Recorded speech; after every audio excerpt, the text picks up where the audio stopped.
the quiet town of U-Haul, where sea winds blow through tightly packed houses, the house number 3 on Grattan Street once had nothing special.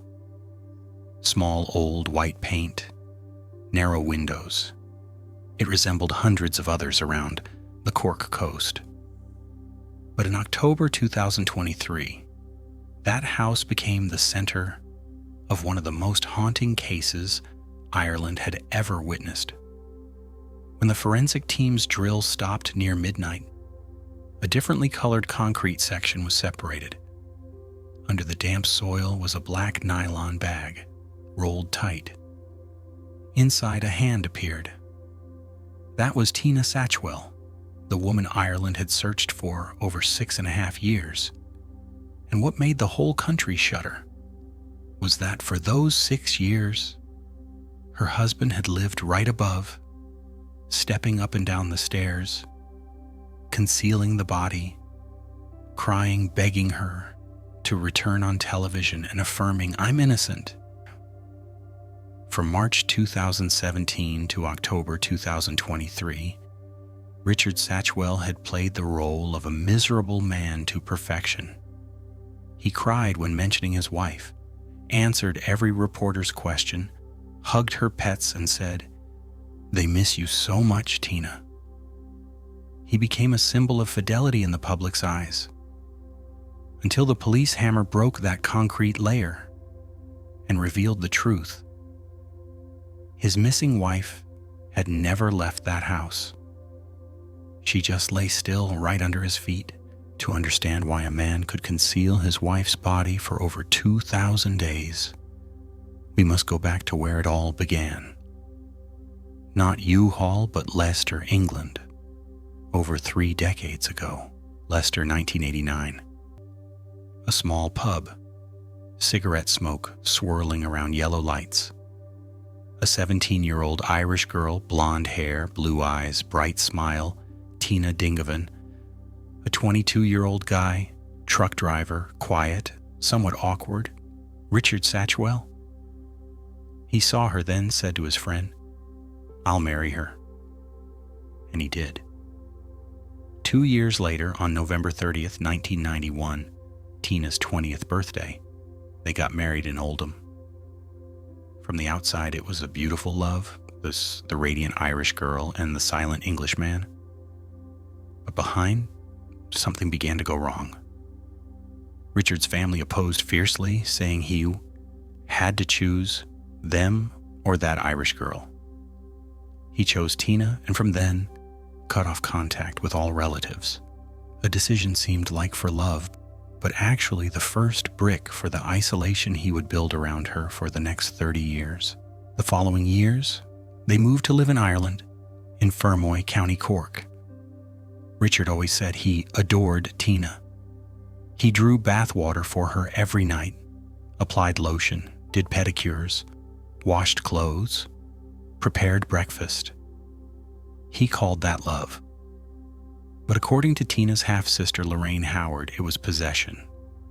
He obsessed over her. Every friend she had, he found faults. Then gradually she had no one but him. Tina told Lorraine she felt trapped, that she couldn't go anywhere, because if I leave, he'll follow me to the ends of the earth. Both lived on social welfare. Richard had no stable job and carried in his record 14 prior convictions: theft, fraud, disorderly conduct. But Tina still chose to stay.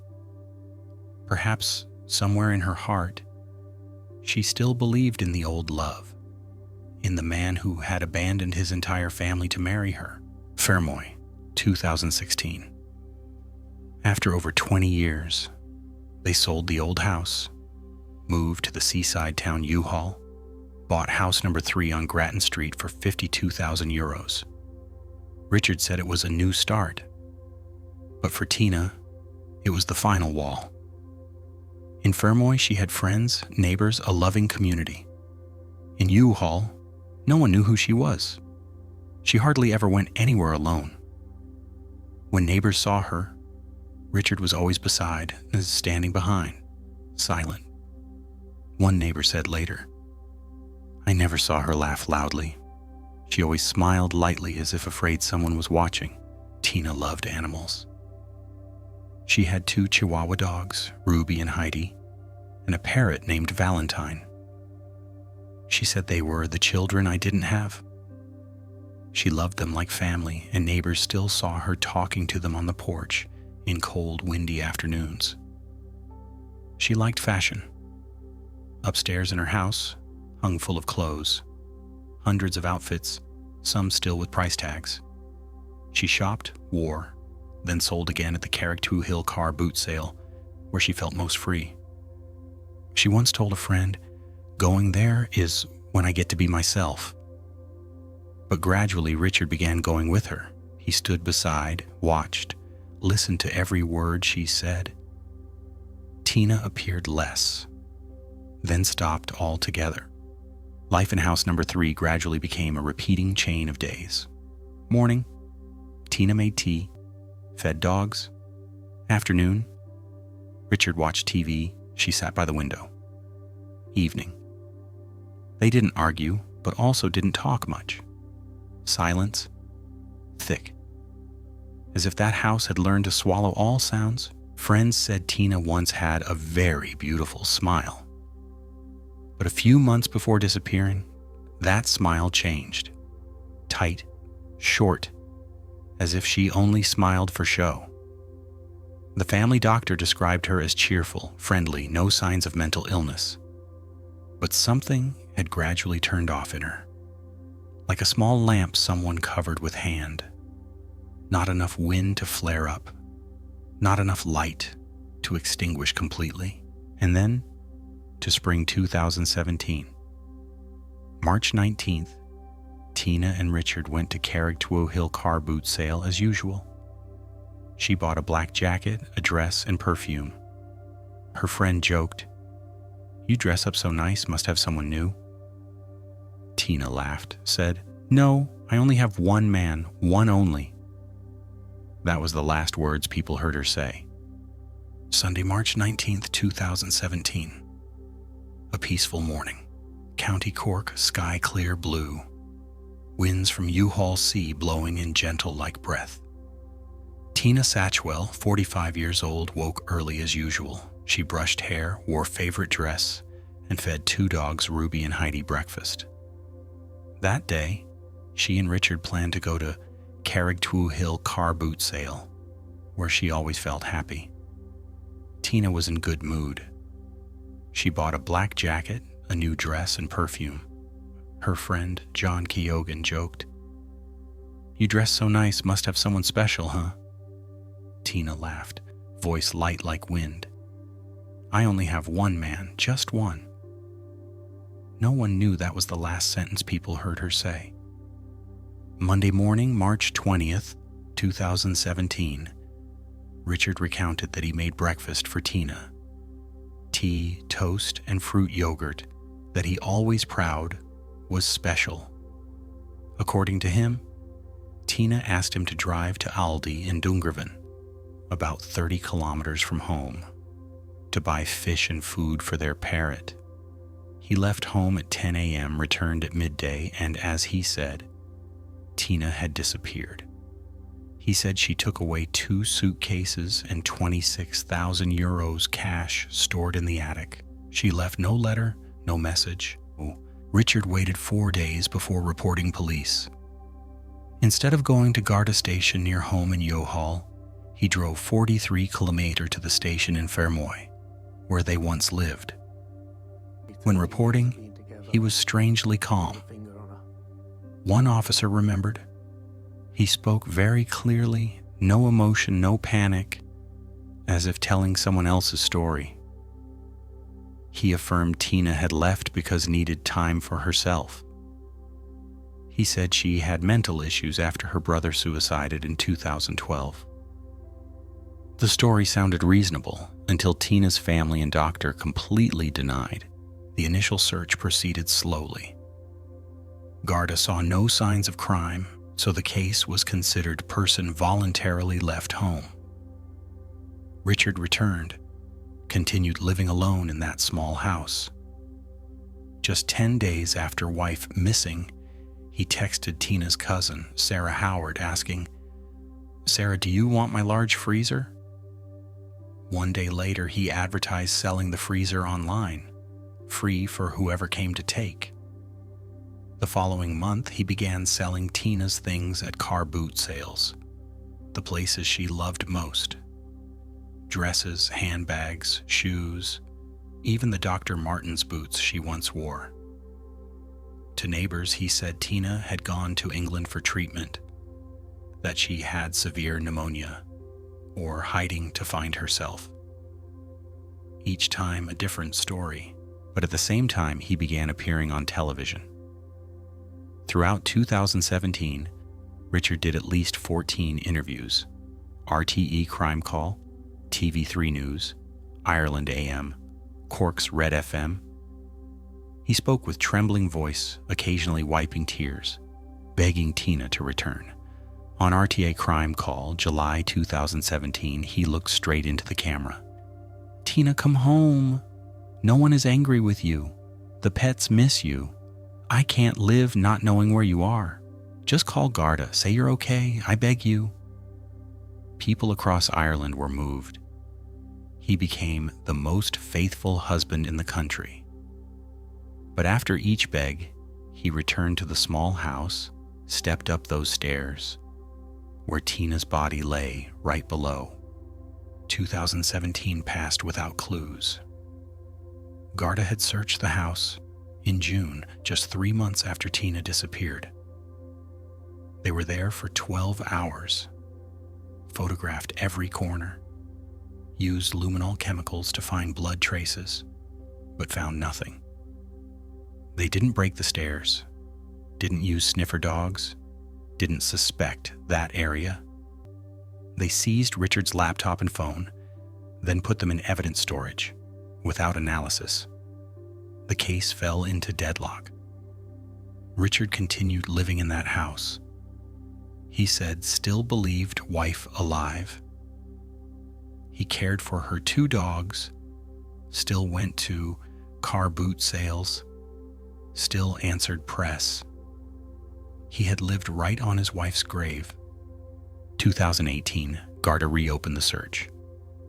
They mobilized over 60 officers, service dogs, and soldiers, scoured Mitchell's wood forest in Castlemartyr, about 20 kilometers from his house.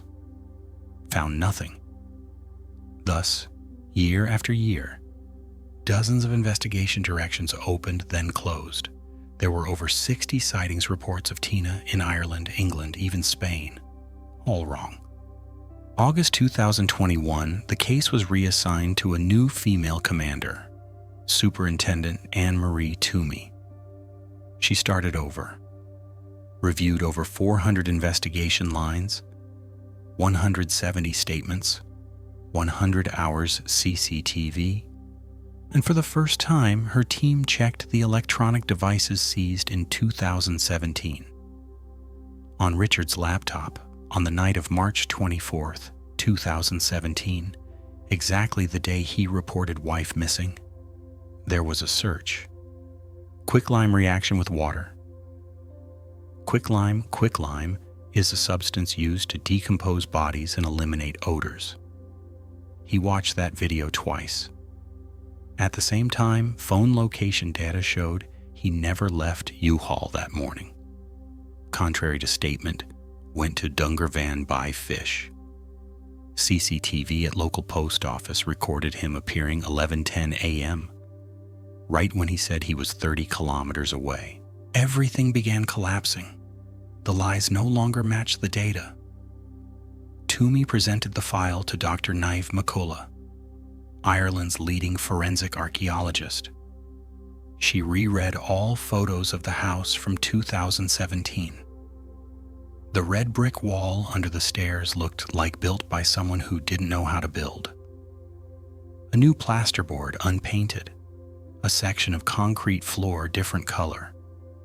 And most important, female victims in domestic murders are often buried within 1 kilometer from home. Dr. McCullough wrote in report, "If there's anywhere to excavate, It's right in that house, evening October 10th, 2023. 6 years, 7 months after Tina disappeared, Garda returned to number 3 Grattan Street. Richard was detained. A team of forensic experts brought ground-penetrating radar, sniffer dogs, and excavators. Right in the night, the service dog named Fern stopped under the stairs, barked softly. When the team shone flashlight, they saw clearly the difference. A rectangular concrete layer, light gray, newer than surrounding floor. Drilled down 64 cm, they saw black nylon. Inside was human remains. And a small tattoo, Tweety bird, still on the chest bone. 11 a.m. October 12th, 2023. Pathologist Dr. Margaret Bolster confirmed. That was Tina Satchwell. Her body was wrapped in black plastic, wearing the nightgown intact. The nightgown cord wrapped around neck in abnormal position. Richard was rearrested that afternoon. When hearing charge murder, he responded, "Guilty or not guilty?" A dangling sentence no one understood as confession or denial. In later statement, he recounted a different story. He said Tina attacked him with a chisel. He defended, accidentally strangled her with the nightgown cord. Then he panicked, hid body in freezer 2 days, then buried under the stairs. He said he wanted to bury her properly, had put her wedding ring in the nightgown pocket, and scattered tulips on the grave. But no one found the ring, nor any petals. He said the hand that killed her was also the hand that once loved her. But perhaps that was the last lie he still believed. April 2025. After 8 years since the day Tina disappeared, the trial of Richard Satchwell opened at the Central Criminal Court, Dublin. Outside the court, sky gray and light rains passed as if someone was crying for her. Inside, the man who once cried on television, once hugged the pets his wife left, now sat still, hair already gray, eyes soulless. Richard did not plead guilty. He said he only defended, that he had no intent to kill her. But prosecutor Geraldine Small only needed 6 words to open her speech. A husband and a liar. In the courtroom, the jury saw images no one could forget. The red stairs, different color concrete section, black nylon bag. The CCTV clip recording Richard stepping out of Yohal post office the morning Tina died. The copy of search quicklime and water reaction on his laptop. Each small detail, each lie pieced together into a complete picture. Pathologist Dr. Margaret Bolster presented autopsy results. No broken bones, no stab injuries, no evidence of impact. Death came from strangulation, and the nightgown cord around Tina's neck was the weapon. The way it wrapped, from right shoulder down under chest, then looped back to neck, proved strangled from behind, not in facing position. And most important, if it was accidental, why bury her deep 64 cm? Pour concrete, build brick wall and plaster to cover. Prosecutor said, "An innocent man does not build a grave in his house." The old television clips were played in court. Richard on crime call broadcast, eyes red, voice trembling. "Tina, come back. No one is angry with you." The entire courtroom went silent, not out of pity, but amazement at the coldness of deception. In one corner, Tina's family sat holding hands. Her cousin, Sarah Howard, bowed face. It was Sarah who once received Richard's text, 10 days after Tina missing. "Sarah, do you want my large freezer?" The freezer that now police believed had contained Tina's body in the first 2 days. Defense lawyer Brendan Grahan said Richard had psychological disorder, that it was accident, that he panicked from loss of control. But prosecutor only replied with a deep, cold sentence. Accidents don't know how to bury people. Accidents don't know how to pour concrete. Throughout 23 days of trial, over 50 witnesses were called. Friends, neighbors, doctors, post office staff, forensic experts, and the investigators who turned over every memory piece. All led to the same place, under the stairs of house number 3 Grattan Street. May 27, 2025, jury began deliberating. They took 9 hours, 28 minutes. To Friday noon, May 30th, they returned to courtroom. When court clerk asked, "Have you reached a verdict?" The jury foreperson responded, "Yes, guilty, murder." Richard did not turn back. He looked down, hands trembled lightly, then silent. Behind, Tina's family burst into tears. Judge Paul McDermott sentenced. Defendant Richard Satchwell is sentenced to life imprisonment, no parole. Based on evidence, the court determines defendant is the mastermind in this murder. After the trial outside, rain poured again. Sarah Howard, on behalf of Family, read statement. Tina was a kind soul, loving and gentle. She loved animals as they loved her. Today, finally, we have justice for Tina.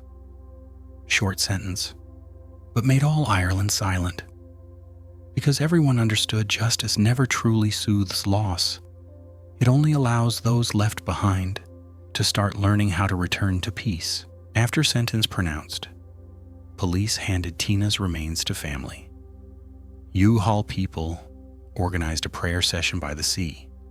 Over 200 attended, many brought dogs, to remember the woman who loved animals most in town. Tina's ashes were divided into 2 parts. One half rests beside brother Tom, whom she loved most. One half buried with grandmother Florence Dingovan, who raised her from small. Between those 2 graves, people placed a small sign. Tina, light of kindness, now home.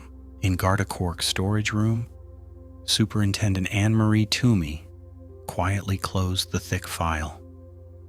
She said, "There are cases that don't end with sentence, but end with truth. And truth, though late, is the only thing that could bring Tina back to this world." Today, house number 3, Grattan Street, has no one living. The red brick wall has been demolished, concrete replaced new. But every time someone passes by, people still say that evenings there are unusually quiet, as if the space is keeping silence for a woman who endured too much. If there's anything left after all, it's not just the crime, but the lesson about trust. Tina believed in love to the point of not realizing it had become chains. She believed kindness could change a person, but forgot that sometimes the one we love most is the one who can make us disappear. Justice has come, but Tina's story does not end with judgment. It ends with a peaceful sleep after 6 years imprisoned under those cold stairs. And somewhere on U-Haul Beach, when waves lap into white sand, people say one can hear a very small voice, like whispering in the wind. "Finally, I'm home."